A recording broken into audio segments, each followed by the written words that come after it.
Supreme court ने गुरुवार को राजनीतिक दलों को चंदा देने वाली इलेक्टोरल बॉन्ड स्कीम के खिलाफ चल रही सुनवाई में फैसला सुरक्षित रख लिया है।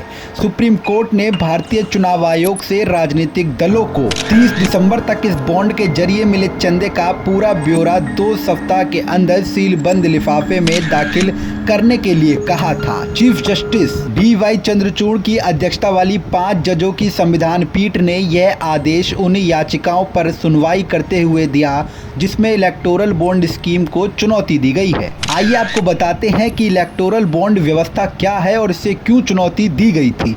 सुप्रीम कोर्ट में सुनवाई के दौरान सरकार ने इस योजना के पक्ष में क्या तर्क दिया है और विपक्ष ने क्या बात अदालत से कही है। आइए पहले जान लेते हैं कि आखिर इलेक्टोरल बॉन्ड है क्या।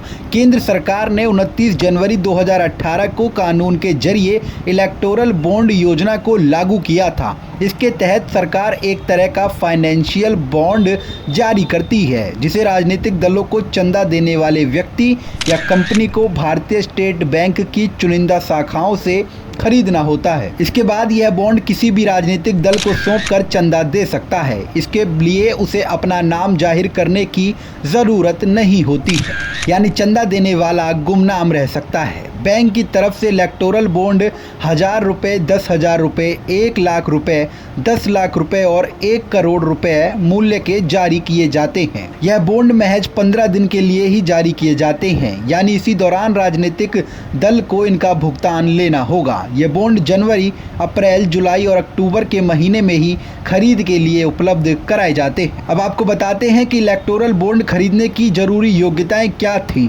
इस तरीके से केवल भारतीय नागरिक या भारतीय कंपनी ही चंदा देने के योग्य होगी। इलेक्टोरल बॉन्ड खरीदने वाले के बैंक खाते का KYC पूरी तरह अपडेट होना चाहिए। अब आप जान लीजिए कि आखिर किन दलों को इससे चंदा दिया जा सकता है। इलेक्टोरल बॉन्ड के जरिए केवल उसी राजनीतिक दल को दान दिया जा सकता है जो जनप्रतिनिधित्व अधिनियम के तहत रजिस्टर्ड हो, साथ ही उस राजनीतिक दल ने लोकसभा या विधानसभा के लिए हुए आखिरी चुनाव में कुल वोट का कम से कम 1% हिस्सा हासिल किया हो। अब जान लीजिए कि आखिर क्यों इस व्यवस्था को चुनौती दी गई। इलेक्टोरल बॉन्ड की व्यवस्था को भले ही केंद्र सरकार काले धन की राजनीति में एंट्री रोकने वाली बताती है, लेकिन इसके खिलाफ सुप्रीम कोर्ट में याचिका दाखिल करने वालों का कहना है कि इससे काला धन और ज़्यादा बढ़ गया है। इसका कारण वे चंदा देने वाले की पहचान गुप्त रखने की व्यवस्था को बताते हैं। साल 2017 में एसोसिएशन फॉर डेमोक्रेटिक रिफॉर्म्स यानी ADR और कॉमन कॉज यानी NGO ने इसके खिलाफ संयुक्त याचिका सुप्रीम कोर्ट में दाखिल की थी। साल 2018 में भारतीय कम्युनिस्ट पार्टी मार्क्सवादी यानी माकपा ने इसके खिलाफ याचिका दाखिल की थी।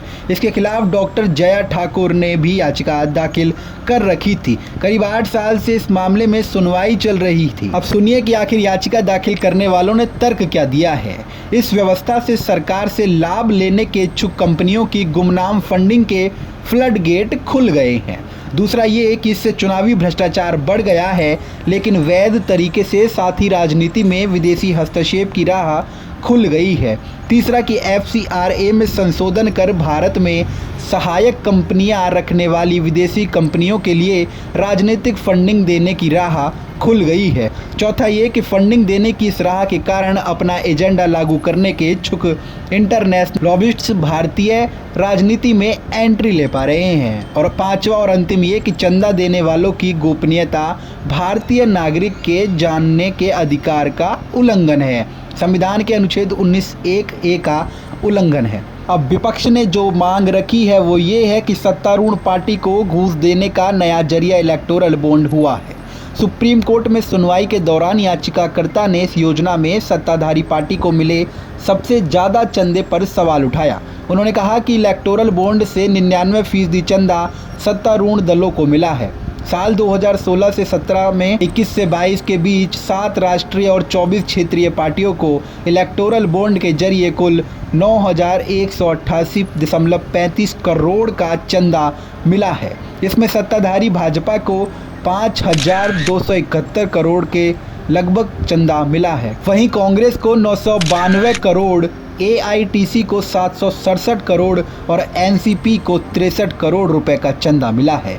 याचिकाकर्ताओं का कहना है कि इससे साफ दिखता है कि सत्तारूढ़ दलों को घूस देने का जरिया इलेक्टोरल बॉन्ड बन गया है।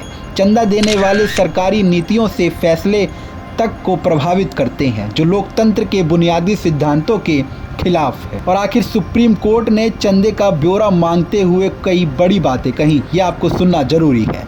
चीफ जस्टिस डीवाई चंद्रचूड़ की अध्यक्षता वाली संविधान पीठ ने चुनाव आयोग से चंदा देने वालों का ब्यौरा दाखिल करने को कहा है। चीफ जस्टिस ने कहा कि हमें स्कीम के पीछे सरकार की मंशा पर संदेह नहीं है। हम कैश के जरिए चंदा देने की पुरानी व्यवस्था नहीं लौटाना चाहते, लेकिन मौजूदा स्कीम की खामियों को दुरुस्त करना हमारा मकसद है। और अब सुप्रीम कोर्ट के इस फैसले के आगे एसबीआई को नतमस्तक होना पड़ा। आखिर आप इस मुद्दे पर क्या राय रखते हैं? अपनी राय हमारे कमेंट बॉक्स में ज़रूर दीजिएगा। नमस्कार।